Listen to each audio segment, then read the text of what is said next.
Hey viewers, welcome to Be a Better Game Master, and more specifically, welcome to Chapter 6 of the Jade Gavel campaign, the end of my trilogy that Matt here from A Fistful of Dice began. It's called Litterfall of the Shadowlands, apparently, and we're going to get started. You've learned to block them out, Isawa Akume. You've learned to block them out, but the truth is, you never stop hearing them. Their words storm in dark clouds like smoke, like voices on the wind. Voices of ancestors and ghosts, demons and terrible things. You're hearing them right now. Open the way, they say.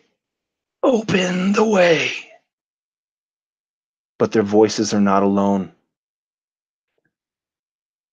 In their midst, the words of Bayushi Shoju, somehow intertwined among the shadow. I am not your enemy, Emperor. For the good of Rokugan, sacrifices must be made. The words turn and twist, faster and faster, a cyclone of indescribable dark magic. The twister of force and shadow and wind plummets to the earth like a tornado. It grasps a servant standing on a bridge by her eyes, her throat, and her mind. You see her there, upon the teetering, narrow bridge crossing the river Taro. She is engulfed by the storm, and those around her will quickly follow as the bridge is slowly torn apart. 3 other twisters of shadow remain hovering above the river, and multitudes of funnel clouds of darkness above. At those 3 twisters' bases appear twisted forms. That one, the one in the center, it's looking at you. You can feel it. The Oni. But it is the other 2 who come to the banks of the river first. Twisted beings unravel from the storm. Goblins. Goblins of the Shadowlands. Black rain falls. People fall into the river from the bridge. Some jump in. A large boat downriver begins to capsize, and the docks are tossed and turned. Many are brought downriver by the currents, which grow ever more terrible. Meanwhile, on the shores of the Taro, there you stand, your backs to the former tea house, now in shrapnel and disarray. Nearby, slaves turn into black-eyed monstrosities. One tears the throat out of a gambler. Another obliterates a wrestler and disembowels him. Moto Ryu, you see him as we pan across, a shocked expression on his face, staring blankly at the madness. He turns to his companion. Fetch our weapons, Sugi. Hurry. Everybody roll for initiative.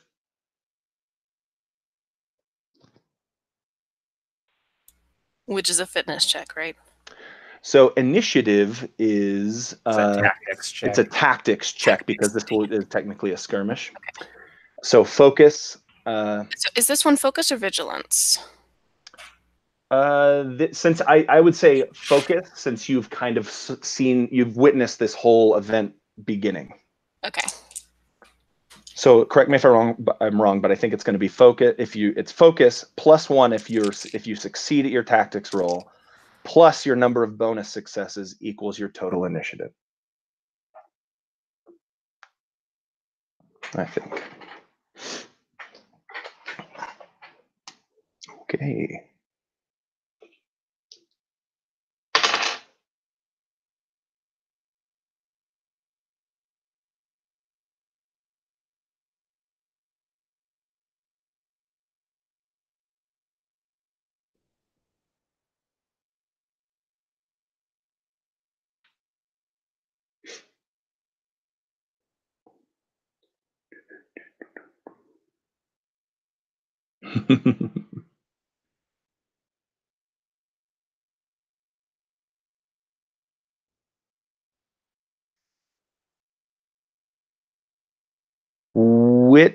How do you determine ties? Is it Who has higher honor?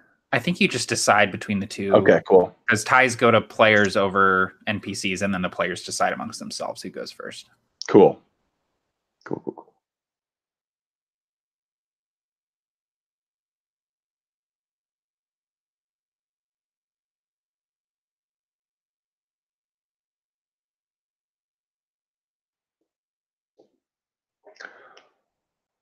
SUBBON no GARU.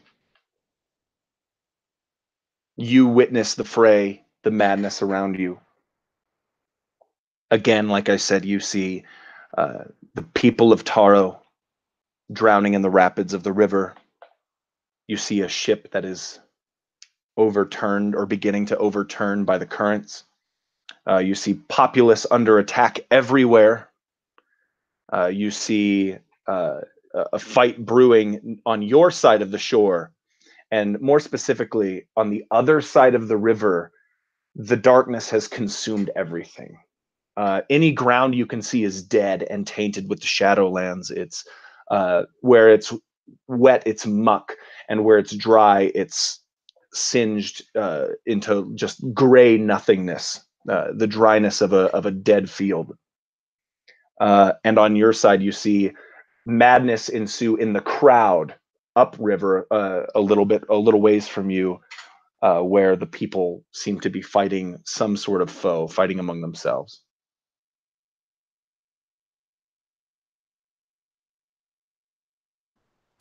So you mentioned that there are people around us fighting. Is there anyone within a few steps of me that is currently under attack by anything? Not within a few steps. You did kind of come to a secluded tea house earlier, and so much of the fighting is happening where the festivities were. You could get there fairly quickly, but no one within a few steps. So I think what I would do actually is I would go ahead and take the guard stance, or rather take the water stance and go into a guard action, because I have never seen anything like this before. And I know that my companions have faced the shadow in the past, and so I would be sort of waiting for them to act to see where they're going to go and what they're going to do. And if there's no one around me that is in any immediate sort of danger, I would prioritize sort of defending my companions and waiting for them to act. So I make a TN1 tactics check, targeting myself or another character. I'm going to target myself. I'm going to do that with the water stance. Cool. That gives me... I'm going to keep those 3. That'll give me 3 successes and 1 strife. And if I succeed, I did. I guard the target until the beginning of my next turn. I increase the TN of attack checks against the guarded target by 1, plus an additional 1 per 2 bonus successes. So I only got... I did get 3, so 2 bonus successes. So the TN of attacks against me are increased by 2, basically. Okay, cool. So if anyone attacks you, it'd be like TN3. Am I correct? TN4. TN4. It's a TN2 to hit somebody in combat. And then I have a thing too, just FYI, it's Crescent Moon style, which allows me to attack while I'm guarding. So if someone attacks me, I can then react and attack them back. Oh, that's awesome. Yeah, that's my Crescent Moon style. So SOSHI MITSUKAGE, with all of the madness happening around you, you're still able to perceive SUBBON no GARU just a few steps away, guarding himself and you all from these threats in front of you, these goblins that have just kind of manifested on the banks of the river, on your side of the river. The middle Oni figure is still kind of hovering above the river, has yet to fully manifest on the ground. So MITSUKAGE is going to move as quickly as possible out of this building, like across the street on top of another building, if you can do that, to get a better view of the area, and also like to better allow him to fire arrows, which is what he intends to do, as opposed to get anywhere near these things. So he's going to basically run out of the tea house from behind the bar where he was, pushing people aside as they get in his way and try and climb up onto a nearby building. Great. You find a nearby building that's It's one of the few that's still standing, and you're able to make a fitness check to get to the top of it. Yep, I made it already. Got 2 successes and 2 advantages. Okay, great. So you get to the top of it. You have those 2 advantages, which you might want to use. Go ahead and give me a second fitness check as the wind's blowing debris and branches and shreds of buildings over you and over the building. Oh my god. 5 successes. I mean, you're able to avoid, maybe sometimes deflect some of the debris as it comes after you. You gain that ground and you look around you and you see so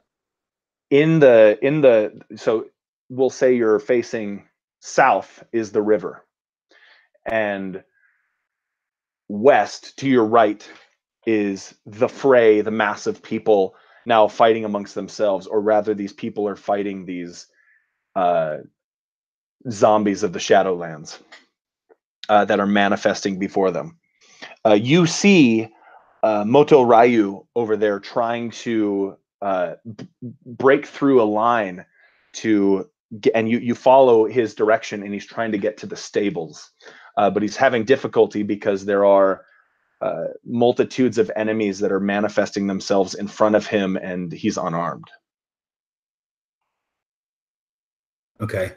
Yeah, he's kind of looking at the battlefield. He's not a general in any sort of sense, but he's read many battlefield books about what a battlefield should look like and what's the appropriate thing to do when this happens, and if your left flank is pressed and things like that. So he's trying to process all that while he finds a little bit of calm on top of this roof, and we'll just think for a little bit before he engages. Excellent. You look down upon the banks of the river, and you see one of the Shadowlands goblins pull out a small Yumi and fire directly at SUBBON no GARU.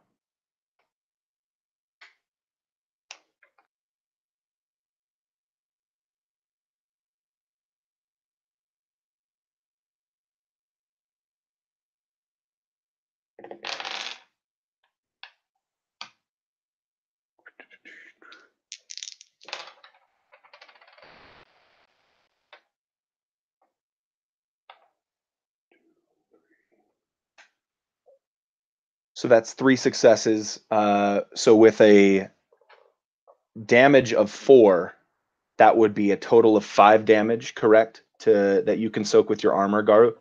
Yeah, but the TN to hit me is 4 currently. It is 4. So 1, 2, 3. I said 3 successes. So describe to me how you dodge or with finesse avoid this attack, and I guess attack back with your guard stance, right? So what weapon is he attacking me with? Yumi. Oh, a bow? Yep. Okay, cool. So I wouldn't be able to attack him back. Just kidding. Yes. So I'm not able to attack him back because he's outside of my weapon's range, but as the arrow flies towards me, I sidestep and cut it out of the air with one of my kama, this sort of curved sickle blade, and it sort of shreds into splinters as I sidestep and cut it from the air. Beautiful. The second goblin will fire as well. Who is closest to you, Garu? Who is closest to Garu now? Either Hokkaiden or Okume? You think so, Hokkaiden? Yeah, one of us, I think. Yeah, I think it would be me. I was in the doorway where I had just broken a table. Great, excellent. You're honorable.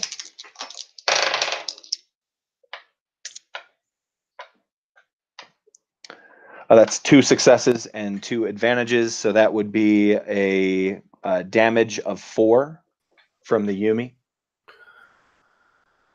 Okay, and my lacquered armor gives me protection of 4. So perfect. Against so physical. Great. So you you hear this think as this arrow just kind of ricochets off of your pauldron and flips end over end behind you, landing in the weeds somewhere and blowing in the wind somewhere else. Akume, what do you do? So, what range band are these goblins and the Oni at? The goblins are at range 3 and the Oni is at range 4. Okay, so Akume, let me get back over to my page, will use the help action, or is it aid? As she is, yeah, Jeremy, I think the spear is range 2. Yeah, spear is range 2. Okay, great. So I'm going to use the aid action, as she's more sensing rather than seeing these goblin creatures, to help direct any, if it looks like one of the unicorn is going to have a bow, because they're unarmed at the moment, I believe, but to direct attacks and towards these goblins as they approach, in case they try and use the rain and the darkness as cover.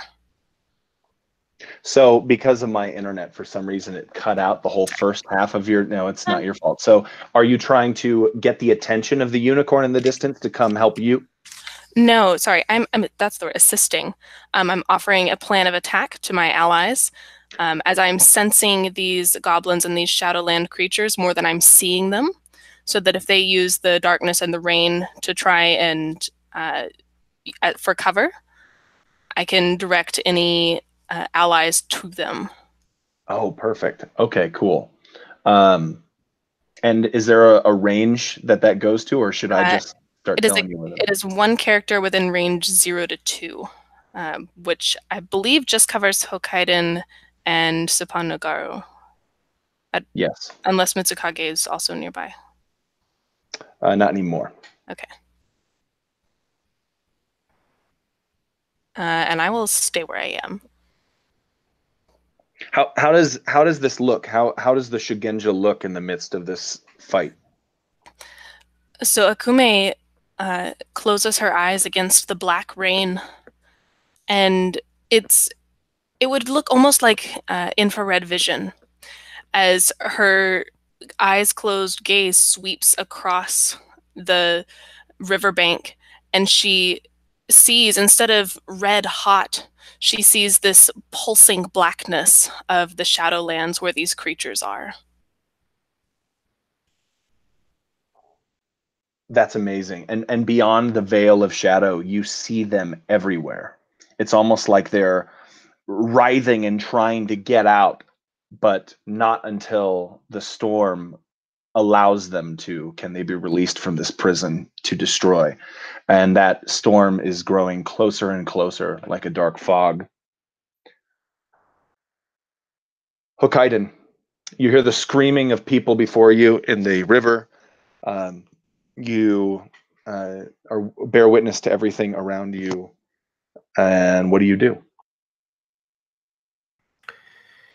Hokkaido has just kind of twisted his body to avoid this arrow actually making contact, instead deflecting off of his lion-colored crab-styled armor. He reaches down and begins to draw his katana, and as he does so, there's this lightning strike, but not in the sky, not in the storm. Instead, it's kind of up the small of his back. This twinging pain that causes him just a moment of hesitation before he continues to draw his blade completely out. He grips it with both hands and then is going to raise it high and charge towards the nearest goblin. If he is able to cover the distance behind them, or between them rather, he is going to attempt to strike. I think you can cover that distance for sure. Excellent. Okay, so melee. All right.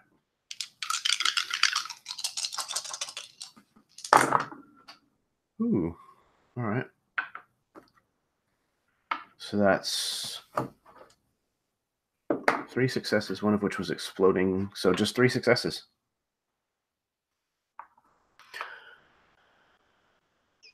So the what's the damage of your weapon? It is a 4. Yeah, a 4. Describe to me how you destroy this goblin. He charges not at the one that fired at him, but the one that fired at GARU. And as he closes the distance, actually using the kind of growing slickness of the mud to further each of the kind of sliding steps that he's taking, having it brought up above his head, he comes down and brings it straight through both bow and body of this creature, and has his katana and his eyes pointed at the other before he even has confirmed that this one has died. Do me a favor and roll command. You slice through, you feel the bones split, but only vaguely and barely, as it's a clean strike through the goblin. You see its blood begin to pool on your blade and underneath it in this black, disgusting matter before it dissolves into almost like the ash of leaves, of burned leaves that just kind of scatters about around your blade. The blood as well ashens and scatters. So that is 2 strife on my command, 3 successes, and 1 awkward vanity.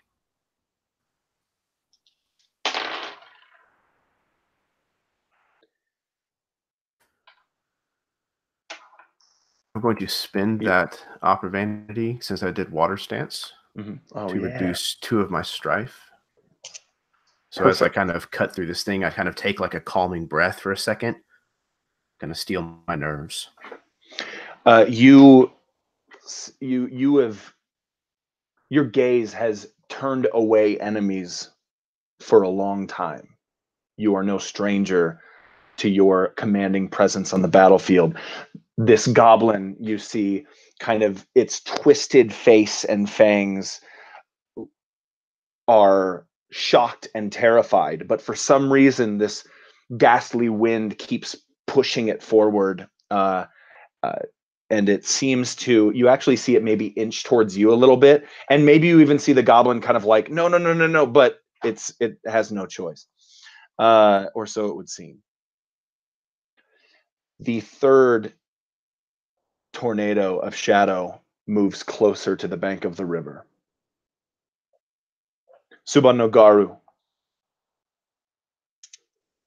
Oh, that is dope. You can spend opportunities to give people assistance. Yeah, that is a cool thing that every session I feel like I discover something, and this is the first session with any real combat, so there's going to be a lot discovered this session.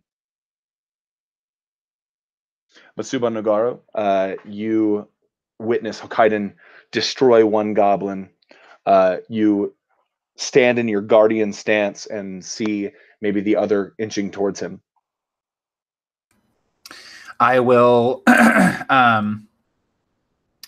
charge forward, seeing him do so. I've been waiting for someone to sort of make a move that I could assist with. And so as I see Hokkaiden charge forward without fear at these shadow creatures that I have never seen before, katana held high above his head, I am not far behind him, whirling my kama, and I will move up beside him in a water stance and attempt to guard him as I see the other goblin charging towards him. So that'll be a tactics check for me.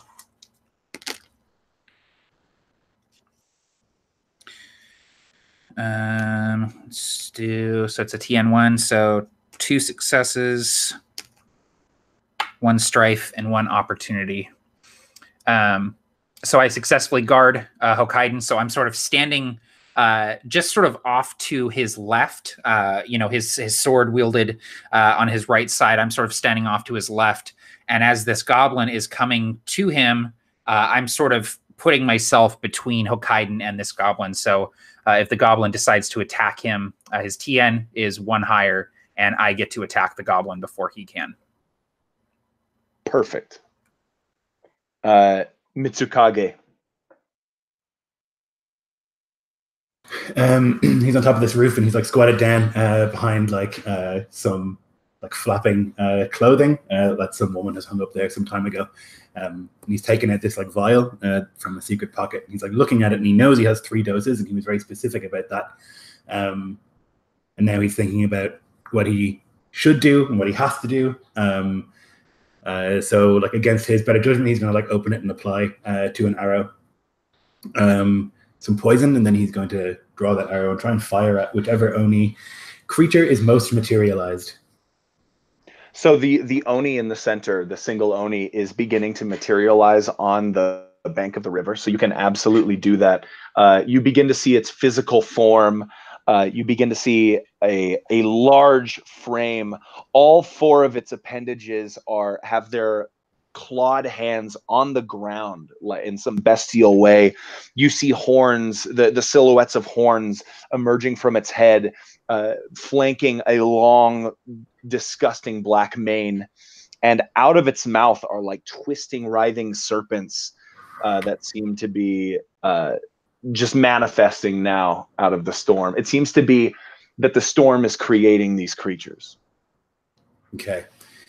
Mitsukage sees it as this is the only thing that we have to kill. The rest will stop. That's what happened last time, and that's what will happen this time as far as he's concerned. And so he, against his better judgment, like takes the poison that he needs for other purposes and applies it to the arrow and tries to fire it at the Oni.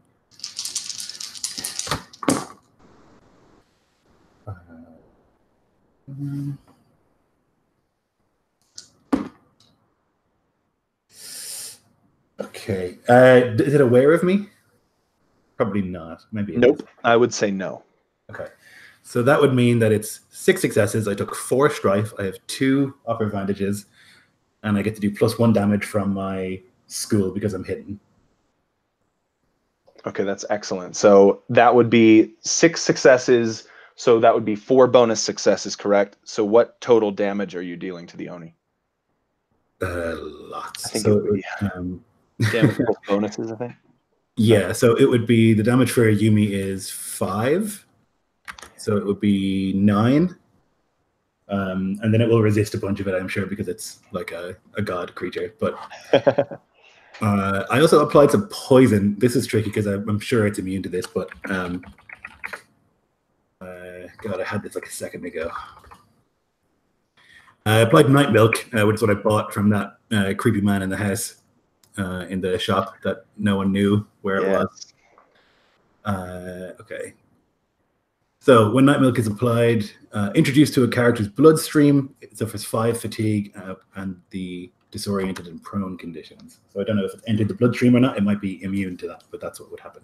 Oh, all right. Let me... Actually, something interesting will happen. So right now you see it strike and you hear a horrific bellow just cascade out of the storm as this thing stands on its hind 2 legs and roars toward the sky in agony. You've hit it, and you'll soon find and hope that you've done a bit of damage to it. Is there anything else you want to do? Go ahead. Yeah, I'm in water stance, so I'm going to fire that, and I'm going to immediately pick up all my stuff and run like to another roof, like leap across the side, so that when it blasts this place into oblivion, I won't be there. Beautiful, awesome.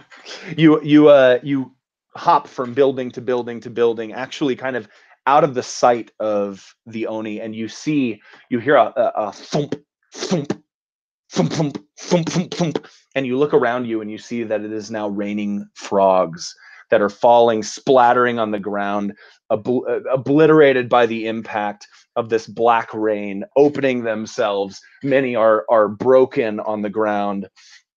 As this place, actually, the rain is picking up so much that it's almost maybe beginning to flood this village. You see just black puddles everywhere, and the river is rising.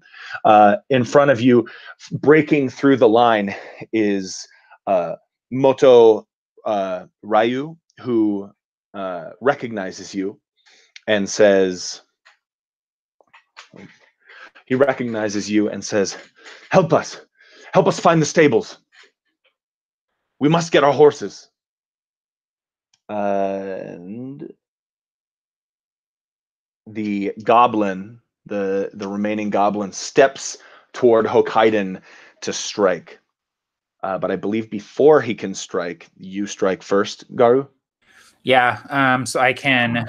Oh yeah. Yeah, performs an attack action targeting a character you are guarding. I can perform a strike action with a readied martial arts melee weapon, targeting that character. Okay, cool. Yep, so I get to attack the goblin with my comma. Martial arts melee is 2, and I am in water stance. So that's a lot of dice. Wow, that's a lot of opportunity. So I don't hit because I only rolled 1 success, but I got, let's see, I can keep 3 of these dice. So I'll lose the success and keep 3 opportunity. And I will go ahead and use 2 of those opportunity to grant Hokkaidan assistance on his next turn if he does a strike action. So the way I imagine that is the goblin is sort of charging forward, and rather than striking it directly, I sort of lock my comma around its weapon and sort of use its own weight and momentum against it and sort of hurl it towards Hokkaidan and sort of go, Hokkaidan! Like telling him basically like, turn and slash and you can gut this guy. So I essentially set him up for a killing blow. Oh, that's perfect. Goblin alley-oop incoming. Akume, it's your turn. You see the tremendous amount of shadow invading this town. You see through the veil. You've always seen through the veil. You yourself feel tainted by the shadow at some times. You have a special connection with the Shadowlands, one that you have despised maybe in some ways over the course of your life, but you bear witness now to the onslaught incoming, and you get this hunch that you just need to save as many as you can. But what do you do? Akume moves forward in the rain, ignoring the frogs beneath her feet, the squelching of the mud, moving up so that this Oni which is materializing is within my range 3, because I believe you said it was at 4. And as she does so, she begins to have this almost guttural incantation, and her eyes flash with fire, and it appears at her fingertips, and it begins to shoot forth towards the Oni, with a small streak splitting off and heading also towards this goblin, targeting the 2 shadow creatures. Ooh, baby. Ooh. I am casting Fires from Within. Yes. And I'm going to use my ability to activate, to lower the TN by my school rank, which I can do once per scene. So instead of a TN3, this is now going to be a TN2. Oh, cool. Okay, so I'm going to take... And you're shooting both the Oni and the Goblin? Is that what you just described? Yes. Oh, that's so awesome. So I'm going to take these guys. So that's 1, 2, 3, and 2 opportunity. And so with the 3 successes, they're going to take 4 supernatural fire damage, the pair of them. Ooh, okay. So you see this supernatural damage enter into the roaring Oni, and it seems to like strike it and then be absorbed into it a little bit. That said, Hokkaidan, you look to the left, you see this goblin coming right at you that SUBBON no GARU just chucked, and then boom! boom, it's just obliterated by this column of fire and turns into ash, and you're covered in this ashen mess that was once Goblin. The winds twist more and more violently around the Oni, and they actually, you almost see a face, a Maud face, reach out of the storm above as it begins moving down upon the village of Taro. And then as you, Akume, release that column of fire, you witness it rear back in part maybe fear or pain as it or perhaps underestimation. But it begins to pick up more and more violently. Would you like to do anything else, Akume? I have 2 opportunity. And dang it, if I lost that page again. I think actually, while you look for it, I have a question. Can you spend? You can spend 2 opportunity to critical strike, but do you have to hit? So I can spend 2 opportunity with my fire invocation, and the Oni is now needs to make a TN3 fitness check or suffer the burning condition. And to answer your question, Barky, you have to succeed on the strike to deal a crit with opportunity. I don't often get to say, "Oh, I don't have enough dice," but it's kind of fun when you get to. Oh my gosh, you don't have enough dice for his fitness check? I don't have enough dice. Oh gosh. Okay. They only gave me 8. I have a feeling it's going to succeed on this TN3. You never know. Maybe. All right, I got 2, and one of them isn't exploding, so let's see if that succeeds. The Oni fails.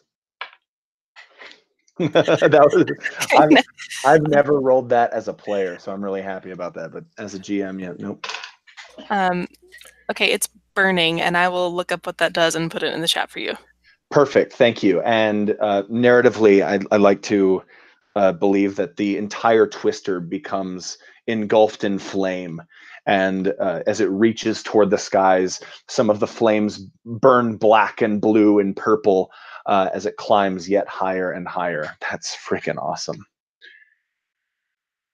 Hokkaidan, covered in ash.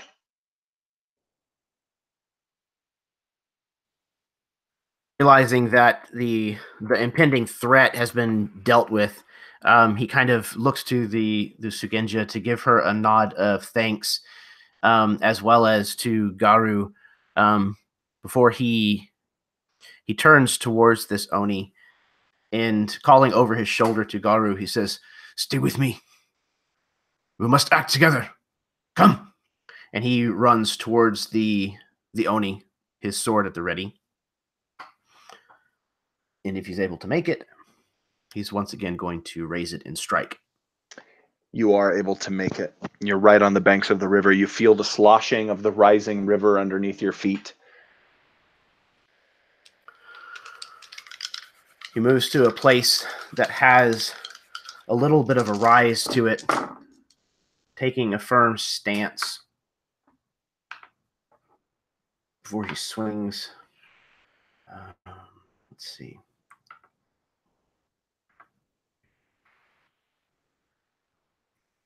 Okay. So that is going to be 3 successes and 3 opportunities. That is excellent. So how much damage do you deliver? That is a... What is the deadliness again? So deadliness is... That comes into play with critical strikes, correct? That's... Yep. Okay. Yeah, it affects basically the deadliness. You can't roll below that on the crit table, essentially. Nice. Yeah. So once the fatigue has capped, even though fatigue doesn't cap, but once the fatigue reaches the endurance, then you start taking critical strikes. Okay, but you can also spend 2 opportunities to create a critical strike? Get a critical strike? Correct. Yeah. If you hit them, you can spend 2 opportunity to do that. Although I think there's a stance, it might be Earth, where they can't spend opportunity to crit against you. Oh, wait. So if he's in Earth Stance, if the Oni is in Earth Stance? Yeah, if the Oni is in Earth Stance, then you can't crit against him by spending opportunity. You can only crit against them by reducing them to 0 endurance. Okay, so I'm actually going to say, I'm just going to narrate this as he's in Void Stance until he's fully manifested. And then so yeah, you can do that. All right, then I will do so. So that means the damage is 7. Ooh, okay. And then a critical strike as well. Yep. So you deal 2 to the fatigue of the Oni. After it feels like there's some sort of unholy armor guarding this thing. But the critical strike, what's the deadliness of your weapon? It is 5 and then +2. So I think that's if I'm wielding it two-handed, which I am. So that should be 7. Great. So that's a permanent injury. The strike leaves the Oni permanently injured, bearing a scar that will impact them for the rest of their life, which will probably be a short life. But they suffer the bleeding condition. And we'll say, what stance did you use? I did use Earth. Earth. Okay, great. So you have lived your whole life, not your whole life, but much of your life with a fractured back. And that is what you've delivered to this Oni. You crack its spine, so it might seem, and it is now bleeding, which I have the conditions page tabbed so I can figure out exactly what that means. They're losing blood. They make a check and suffer physical damage equal to the... Oh, when they make a check, they suffer physical damage equal to the strife. That's really cool. And a couple other things. And Matt has just said in the chat that the Oni can make a fitness check to negate the crit. Oh, Matt. Yeah, so the Oni can make a fitness check, and if it succeeds, it's a TN1. They reduce the deadliness of the weapon by an amount equal to their bonus successes. So it might not be a permanent injury. It might be something less than that. Okay, cool. I'll remember that in the future. We'll go with what we landed on for this. Cool. Thank you, man. I had 1 extra opportunity to spend. Cool. And I'm going to use it to spend on striking as Earth. So when I make a martial arts Earth check, I can spend this to treat my physical resistance as 1 point higher per opportunity spent until the beginning of my next turn. Oh, cool. All right, keep that in mind just in case it comes up and remind me. But that's really cool. The Oni finally unveils out of this storm, and the funnel reaches back up into the sky on fire, and the sky for a moment ignites. This dark cloud raining frogs and blackened raindrops down upon everybody. You see this thing reach into its chest and pull an arrow out of itself. It snaps it into, and it licks it with these twin serpents emerging from its mouth and casts it aside. It looks back to the sky and roars a bellow you've never heard anything like. Everyone within range 0 to 4 must resist this with a TN4 meditation check.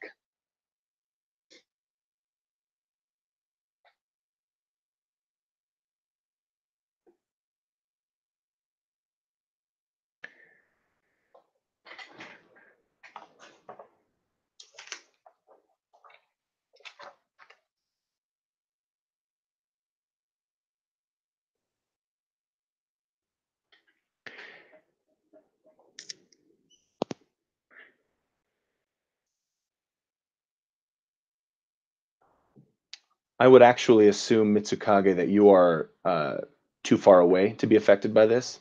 You think just I'll take it. Cool.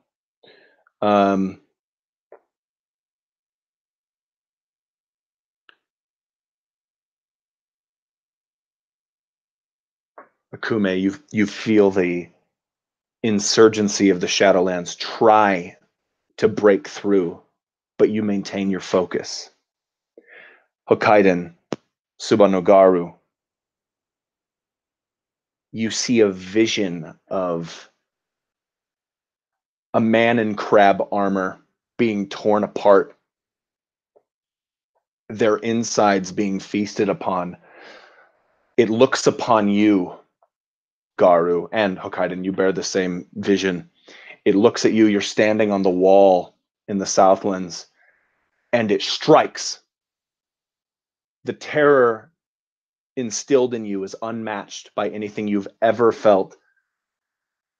And then it resets. You see that man again being torn apart. You see the beast look to you and strike, and you feel that terror again in the same way. This feels like an eternity.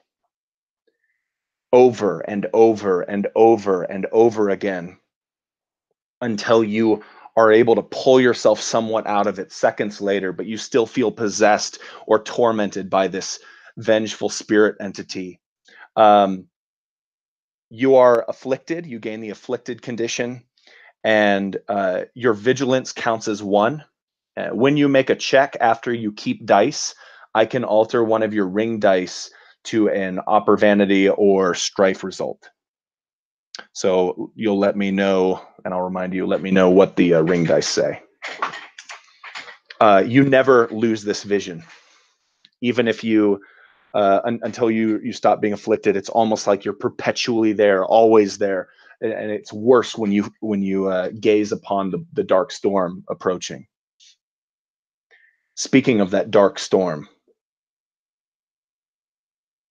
3 more funnels drop themselves down onto the town of Taro.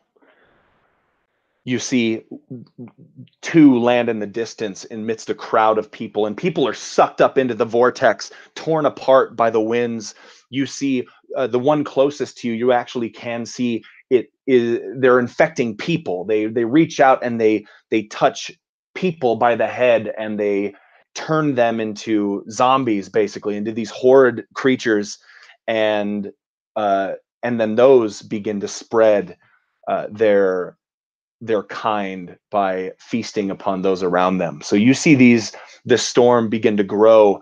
The bridge over the river finally topples. Crowds of people are tumble into the river, and the banners of every clan in Rokugan fly freely down the waters. Some are flown up, swirled up into the vortex of flames and ignited as Rokugan and its sigils burn. MITSUKAGE, you hear the voice, "Help us get to the stables." And as soon as you hear it, you see behind Moto Ryu 2 black-eyed people. I'm going to just call them zombies from now on, in rags, zombies of the Shadowlands. You see them striking out at Moto Ryu, but he does not see them. It's a tricky one. I think that Mitsukage's duty is not to save this man, it's to kill the Oni. That's how he would see it, and Moto Ryu should be more aware. He's a samurai.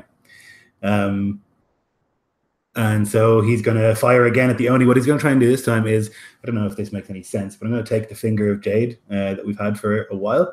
I'm going to try and tie it quickly to the head of an arrow. So if that's my turn, I can do that. Maybe a skullduggery or something to try and attach the Jade to the arrow. Actually, you can roll that to prepare. This is actually the zombie's turn. I just wanted to see if you wanted to give him a shout or anything like that. But I won't reveal my location if that's what you're asking. Yeah. Okay, great. All right, cool. So he looks up. He barely sees you. "Help us find the stables," and he is attacked.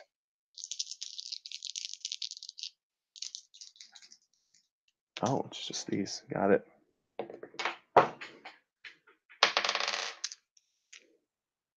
At the last second, Moto Ryu is able to spin around and block it with his forearm. It sinks his teeth into Moto Ryu's gauntlet, and but he's able to toss it aside and continue running. You see in the distance he and his unicorn companions are running toward the stables, but you see smoke rising from the stables over there. You turn back and you see the Oni. You heard it first. You heard that bellow, though it wasn't anything to damage you. But you look back and you see SUBBON no GARU snapping out of this horrid experience. GARU, what do you do? There is sweat shining on Garu's face. He is sort of stumbling behind Hokaiden. This vision that he's experienced, unlike anything he's ever seen, unlike anything he's ever felt, leaves him shaken. It takes him a few moments to remember who he is and where he is and what's happening. And then he maybe hears Hokaiden urge him again to follow into the fray, and he nods, charging after Hokaiden, despite his best judgment, towards this monstrosity, this thing made of the storm. And GARU recalls countless storms that he sailed directly through, but nothing like this. Nothing as tangibly evil as this. And so he falters a bit, but he charges nonetheless. And I'm going to try and strike at this Oni along with Hokaiden with my Kama. Awesome. Water stance.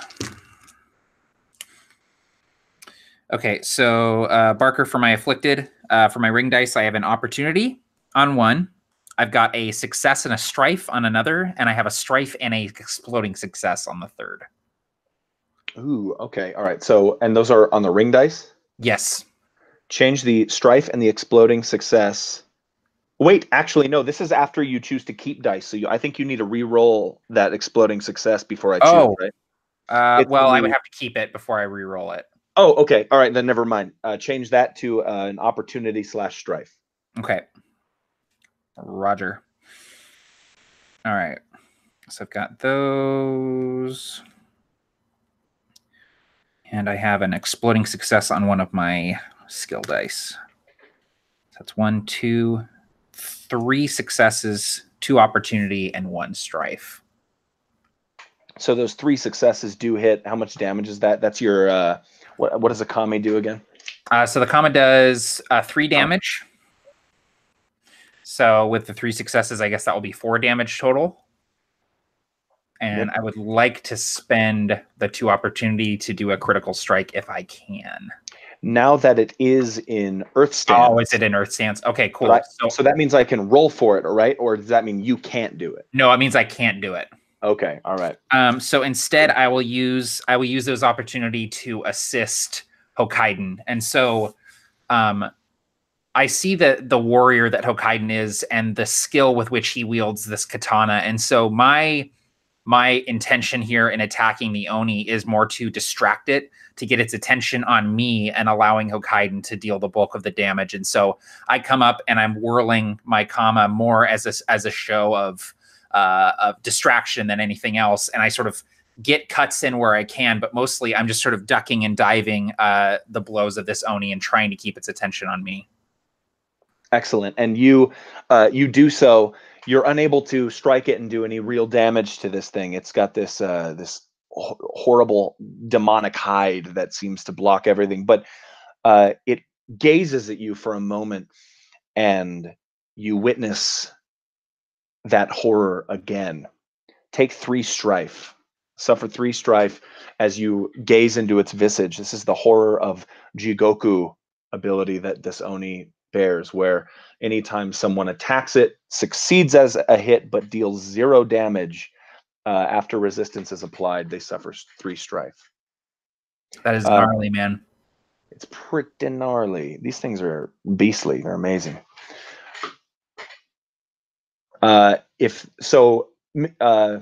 Mitsukage, now it's your turn. Hokaiden, remember that. I think you just assisted Hokaiden there, GARU, right? It's cool. So remember that, Hokkaido, when we get to you. Mitsukage. There's too many things happening for Mitsukage's brain to process in his normal fashion.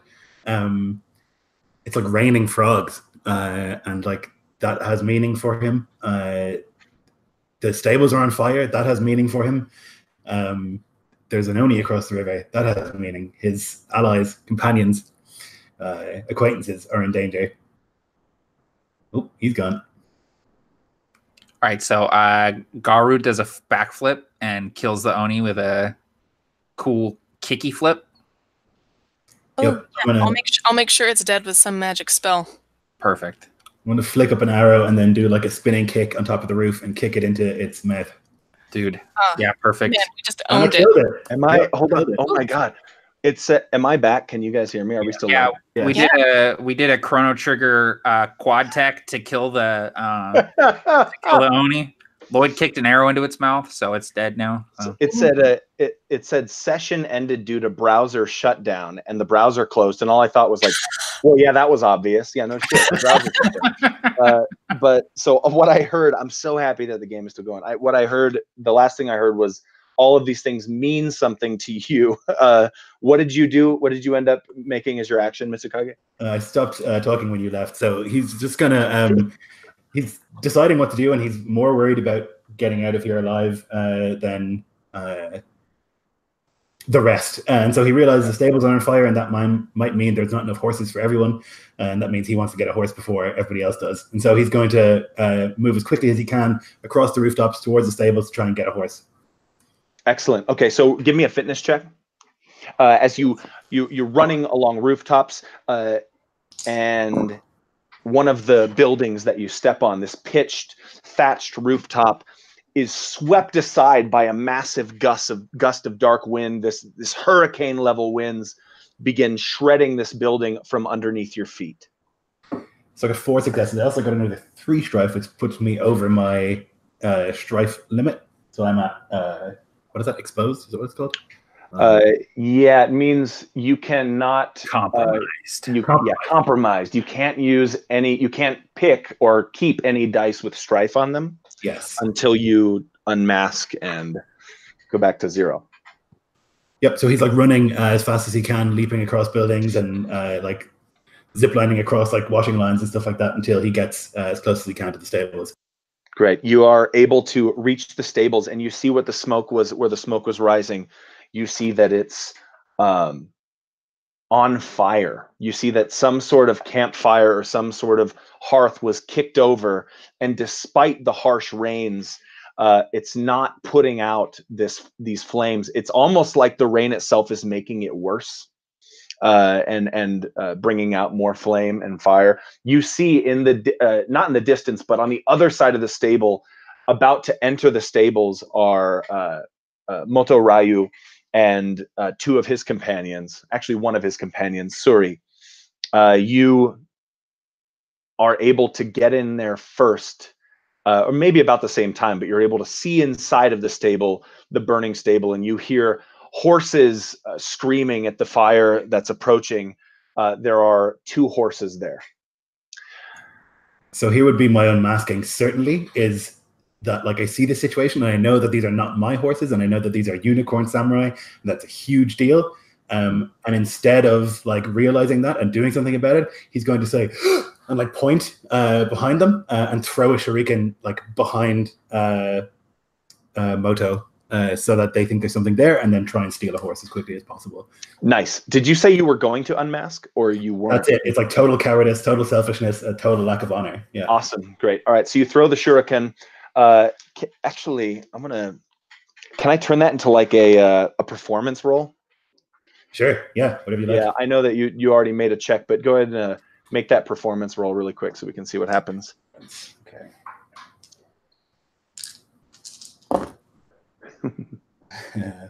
It's not good. It's one success and 3 upper advantages.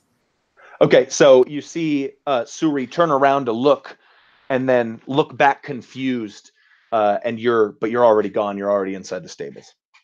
I'll leave you with this. This is a lot for one turn, but I'll leave you with, you enter in the flaming stables, and you see on the other side of this fire, you see Moto Ryu in front of you, kind of staring you down. Akume. The goblins are ash. The Oni is manifested before you. You see it in all its horrible visage. It says something inside of your mind. You hear it, you feel it. It says, "The way is open." In a voice that almost takes an eternity to slur out its words.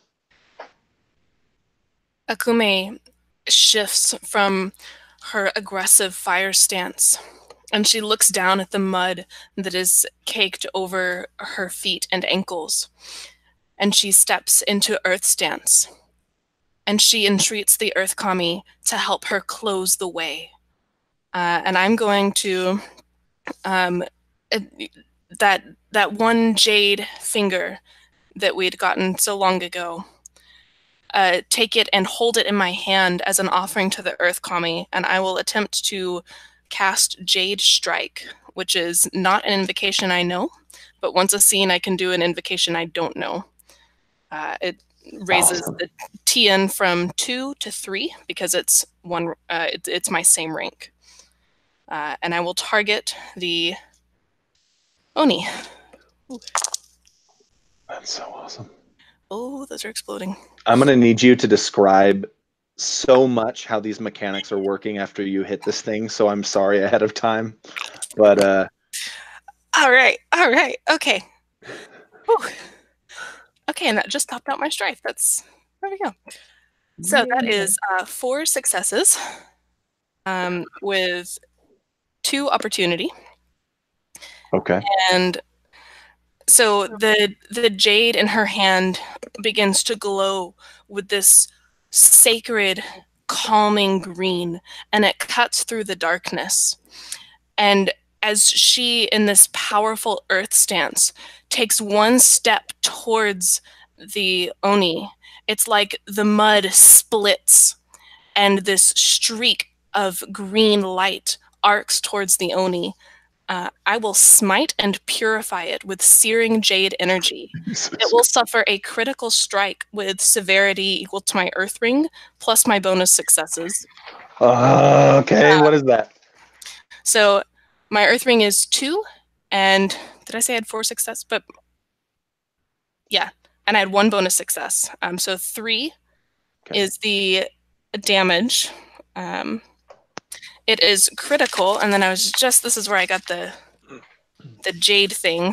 There's a lot of stuff in here. I can spend, because I'm in earth stance, I can spend one of my opportunity to make the damage inflicted have the sacred quality, which I just had. I believe that was page, 241, did I say? It's so funny. I feel like right when you start getting it, when you're running a game, it's the last session of the trilogy. So good luck, everyone who hasn't run a trilogy yet. So items with this sacred quality, ooh, they ignore resistances. They ignore all resistances possessed by any otherworldly or tainted beings. Okay. And because I had 2 opportunity, I think, did I say 2 opportunity and 1? Or did I say 2 strike from 1 opportunity? You said 2 opportunity. 4 successes, 2 opportunity is what you said. Okay. There's an and, because magic. I can spend my last opportunity to give it the silenced condition, and it cannot use Maho techniques until the end of my next turn. So I don't know if it uses those, but if it does, it can't for the next round. It does not, but it is silenced, which means it's speechless, so it can't do its bellow. And it increases the TN of their intrigue action checks. So in case you're going to have T with the Oni and he's going to try to get the upper hand in a game of Go, it doesn't look too good for him. At the end, yeah. So that's the big thing is it's done is it's completely silenced the Oni. And you hear the surrounding area fall almost completely silent. It's like it's not just the Oni in a split second. Everyone you hear whoosh, and then the battle begins. But the Oni is there, it enraveled in this aura of silence. That was awesome. How much damage does this do? So it's a critical. It is a critical strike. So I don't know if that affects. It is the 4 damage. Okay, so what I'm gonna 3 damage. Okay, well, what I'm gonna have you do, because there's a little narrative thing that I can do as the game master. If a character would otherwise be assigned a second instance of this critical strike, I think I'm reading this correctly, I can instead make an immortal blow. So with this one, because it's the cool spell that you can cast once per scene or session or whatnot, go ahead and describe to me how your silence, your ability to how it ends the Oni's short-lived life existence. Oh my god, it worked! Yes. Well, I mean, of course it did. It can't do anything against that, right? It's like, that's a baller. It's that light of the jade, and it looks almost as if this thing is being encased in jade that has the glow of the Earth Kami, which are joining forces with this Phoenix Shugenja, who just moments earlier had fire spewing from her fingers.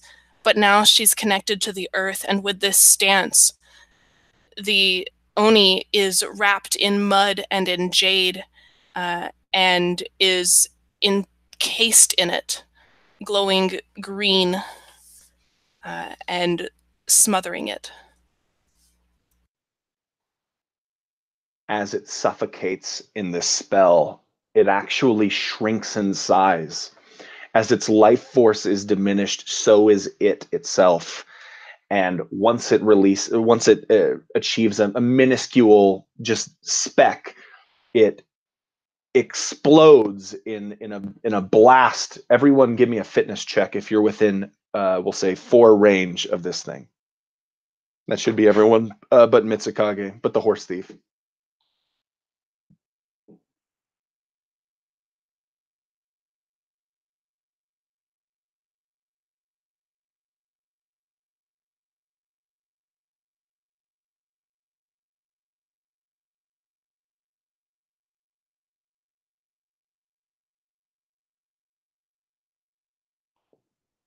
Akume, you're thrown back by this blast. You fall prone and take 3 strife.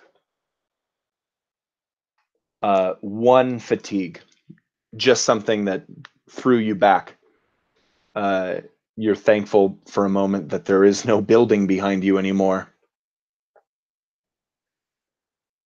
As you're on your back staring up at the sky, you see it again, that face in the clouds, rear back as you destroy its child. And you feel anger, not yours, not inside you. You feel its anger. You feel the anger of the Shadowlands begin to boil and toil. And the plume of what looks like fog on the other side, dense, cloudy fog that's slowly expanding, this plume explodes outward into the river, and you see the river part in immense speed. The water fires up acres into the sky, just immensely in 2 sections. The people in the river are submerged completely, and you see that boat that was close to capsizing completely overturned, with the people inside of it and aboard it now trapped underneath.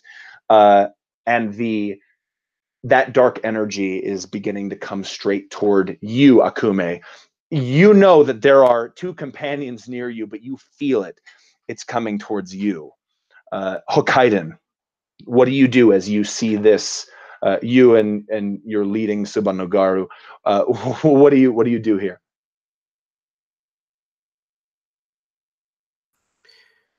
I think seeing this Oni be so handily dealt with by the Suginja, he kind of hauls his strike to a stop, short of actually making contact. Kind of brings it back to realizing that this is now done. But before he can relax, this river divides and the situation changes again. He looks up and sees this entity and sees this face starting to bear down towards Akume. And he turns and just runs as fast as he can through the mud back in the direction where she was flung, to try to intercept this vile thing and put himself in between them. You put yourself in between Akume and this plume of dark magic. You see the face, and it actually, you see inside of this, it's the face is kind of like when you see a shape in a cloud. It's not like a real face, but you almost see Kamura no Oni inside of it, that Oni that you've already fought, the Oni that you bested, and yet, oh my gosh, it's happening again. I'm so sorry. My browser is dying. Can you guys hear me? Okay. All right. Yeah. I think it's back. Okay. Sorry. Jeez. Oh man, that was so scary.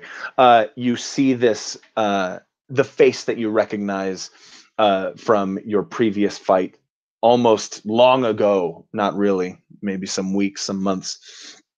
And the storm swarms around you.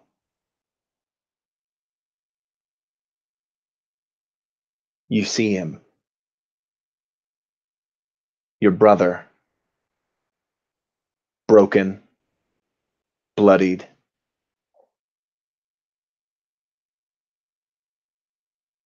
The face of betrayal.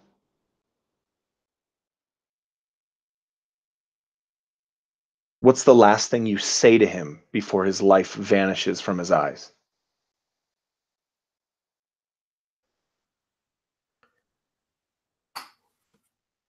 Hokaiden sees this entire scene sideways because he is also laying upon the ground, and he doesn't think that this is his brother's last moment. He believes that this is both of their last moments, and he simply looks his brother in the eye and tells him, "It should have been me. Only me." The words leave your mouth, but they make no sound. You say it again, you try again and again, you just can't speak the words. The storm is taking them all away.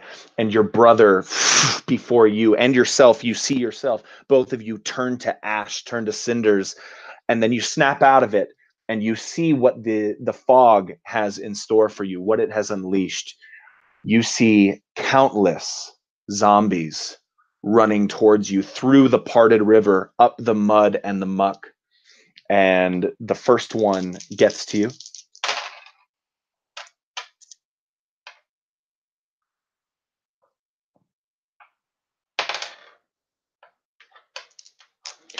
It attempts to bite you, and it just gnashes at your armor a bit. And the second one approaches quickly. And this time, I almost looked at the wrong one. Damage 3 from jagged teeth burying themselves into you. You can reduce that, I believe, with armor or other ways. So once again, this lacquered armor, this yellow and gold and brown painted armor that's made in the crab style, he simply puts his forearm up and allows this zombie to bite down on it, trusting in the craftsmanship to protect him, and it will resist 4 physical damage. Excellent. The third and final one right before you.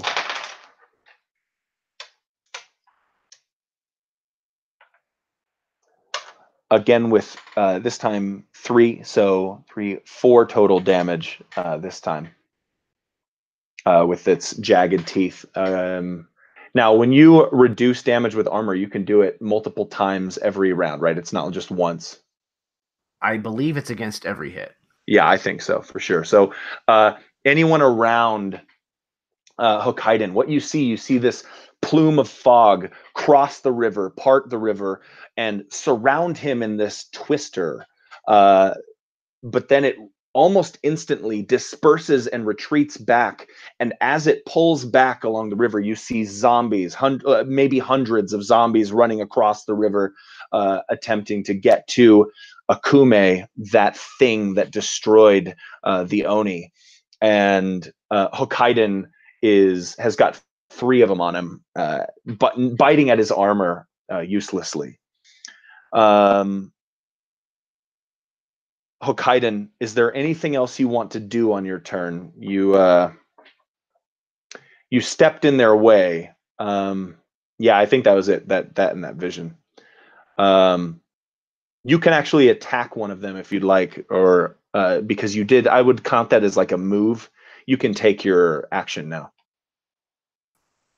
So, having finally been wrenched away from this horrific scene that he had to relive, he shakes his head just as these things are starting to surround him, throwing his arm across his face just in time as one of them tries to bite at his mask. He reels backwards and, realizing what's going on, one-handed, he takes his katana and just tries to stab this thing basically straight underneath the chin upwards. Excellent. Anyone watching, maybe Hokkaido wouldn't realize this, but it's almost like Hokkaido standing there stalwart in his stalwart bravery. It's almost like it destroyed the kitchen in one foul blow. No, it's almost like it. Go ahead, Jeremy, do what you need to do. But it's almost like it's almost like that thwarted the shadow energy, that bravery, that courage. It's almost like it was deflected off of Hokkaido, and maybe even perhaps making him the new target. Okay, so I have 3 successes, 2 strife, and 1 opportunity. You take your strife as you look beyond these 3 and see many, many more of these things. They're all wearing tattered rags. Some of them have broken shackles around their wrists. Some of them have leg irons that have been taken out. But all of them are dressed as slaves and servants. All of them, their eyes are completely black. And you can describe to me how you kill 2 of these zombie peasants that are on you. So he shoves his katana up beneath the chin of one of them, and it comes basically out of the back of this particular zombie's head. And keeping this zombie where it is, he actually lowers the thing's head, kind of snapping its neck backwards, and steps forward with like a lunge and shoves his katana straight into the face of one right behind him. They both almost instantly explode into ash, and it settles to the ground underneath them, and your blade is wiped clean. The 2 heads upon your sword do not seem to do anything to thwart or scare any of the zombies coming behind. SUBBON no GARU, what do? You witness all of this. You're standing right next to everyone in this area. So the river, is it still like red seed? Like, is it just like up and parted down the middle? Okay. Yes, and really imagine that on both sides of the river, more upstream, that makes this whole city is now beginning to flood because of that effect. That rising waters upstream and downstream are kind of throwing this river out into the city. You mentioned there was a boat that was like capsized down the river. Is that still? Can I still see that? Yeah, actually, it was almost capsized, but this event fully capsized the boat. So you saw it tip over. You saw people kind of becoming trapped underneath it, and even more are doing their best to keep above water while how would you say, being scooped up by the rapids and carried down. Okay, yeah. And this isn't it's not a boat that I could, it's not like a rowboat. Like I couldn't grab it and try to uncapsize it. No, it's a big sail. It's a big sail ship. But there are other boats around it, like connected to the dock, that are still standing, though if it looks like at any moment the ropes will snap and they will all go downstream. And your first mate will see them in maybe a day as they all kind of emerge out of the mouth of the river where they're waiting. Yeah. I'm just trying to think, like, if the whole city is flooding, I might want to try and get a boat ready to go sooner rather than later. So I'm kind of like looking around. I see this horde of zombies, and I see Hokkaido sort of standing there fending off these zombies almost single-handedly. And I would look to Akume, and I would say, "We stay here, we die. I can get a boat ready to take us out of here. It seems like the city is going to be flooding."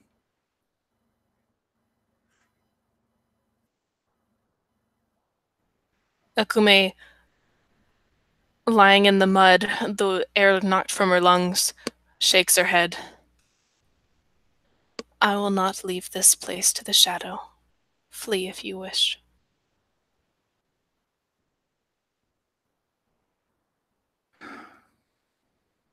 And GARU kind of shakes his head. All right. And I'll sort of stand up shoulder to shoulder with Hokkaido. And I will use the guard action on Hokkaido. And that'll be success, so increasing the TN by 1. And I've got opportunity to spend on attacks if I need to, if he gets attacked by anything. So I just, I sort of, much like before, I take up on Hokkaido's left side and sort of stand just off center, and anything that comes at him, I'm going to try and parry and redirect. Perfect. And you're a stranger to this sort of threat, GARU. You've never seen anything like this, but you're no stranger to battle. And you look beyond the first line of zombies and you see an endless quantity. A quantity so great that it looks like a mirage near the back. They look like, in fact, there are so many, it looks like they're forming from leaves that and withered branches on the other side of the river kind of form these things and just send them out. And still, yet you stand in stalwart in a stalwart manner. One of the things I did mention, GARU wouldn't really know this because you weren't there, but one of the things I mentioned was that the face of this storm looked like Kamura no Oni, the Oni that people had already faced, that the Jade Magistrates had already faced. MITSUKAGE, there you are in the stables. Between you and Moto Ryu is an enormous bout of flame. To your right, past the flame, are 2 horses in 2 stalls on his side of the flames. He is looking to you. So I need to get through the flames to get a horse. Yep. And there's another unicorn samurai with him, right? No, actually, they're still outside because it was enough of a performance to delay them slightly. This guy is going to chop me in half. Are you still unmasking? I don't know how long that lasts, or I think it's like an action, maybe. I'm not sure. So I mean, this would still be part. I think it's like still part of it, though. Like my actions are still pretty clearly not honorable. They're very self-serving and very like afraid. And like the correct thing here for me would be to like accept that this is not my horse and that my duty is to die here. That's not what Mitsukage's doing. And so I'm going to try and just jump onto the back of the horse, like kick off a wall or like off one of the stalls and onto the back of the horse, like around the flame if that's possible, because I am a ninja. Okay, perfect. Yep. Fitness check. Fitness I'm good at. 1, 2, 3. Wow. 3 and 4 upper advantages. Nice. Can I use some of those upper advantages to have like a piece of wood that's like slightly on fire or quite on fire, like fall right in front of Moto so that he has to take a step back? So what I have assumed is that Moto is going for the same horse. And so it's kind of a competition to see who can get there first. And how many successes did you get? I got 3. 1, 2, 3. Okay. Moto Ryu got 4 successes, but he didn't get any opportunities. So how do you feel like you could spend those opportunities? Just in like the shittiest possible ways. So he will like because there's 2 horses, right? Mitsukage will like look at him and then like fake to go for one and then immediately move towards the other. And as he's doing so, he's gonna like as he like kicks off one of the walls, he's gonna like stomp his foot on one of the pieces of wood and like knock some splinters and like ash and stuff into his face so that he like can't see properly what he's doing. And though he beats me to the horse, like my ninjutsu is better than his, and so I'm able to like unbalance him in his heavy armor and take the horse away from him. Okay, so you're on the horse now. You succeed in doing that. You're able to get on the horse's back. It's armored in regalia of the Unicorn Clan, and in front of you is Moto Ryu brushing the dust out of his face, and he unsheathes his katana and prepares to duel you. Or maybe just a fight. I'm not entirely sure how that would work. But at that, we're going to take a 5-minute break and grab some water, and I'll brush up on dueling rules. I'll be right back. Thanks, everyone, for tuning in, and thanks to these players. I'm excited to see how this goes.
Thank you, everybody who's tuning into this live, or the people who are watching this game after the fact.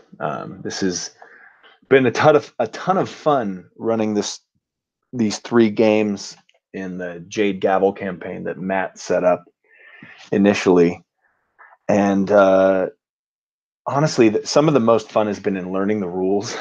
I feel so strange because I want to say that this is maybe one of my favorite games that I've ever run or played.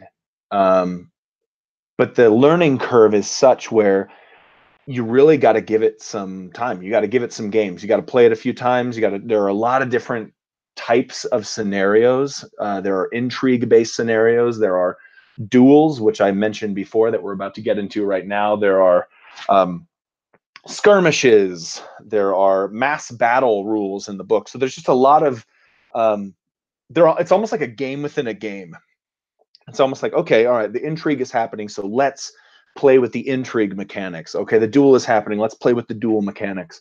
And so learning all of these, I feel like calling them mini games is a little shameful because they're so much cooler than that. But they're kind of like, it's like learning all these mini games so you can use them in the session. So a lot of it's been a lot of fun to learn, and I'm excited to play again, kind of knowing what I know now. So who is going to run the next trilogy? Is it, I think Taylor said she was going to go last, right? That's what I said Jeremy should go last.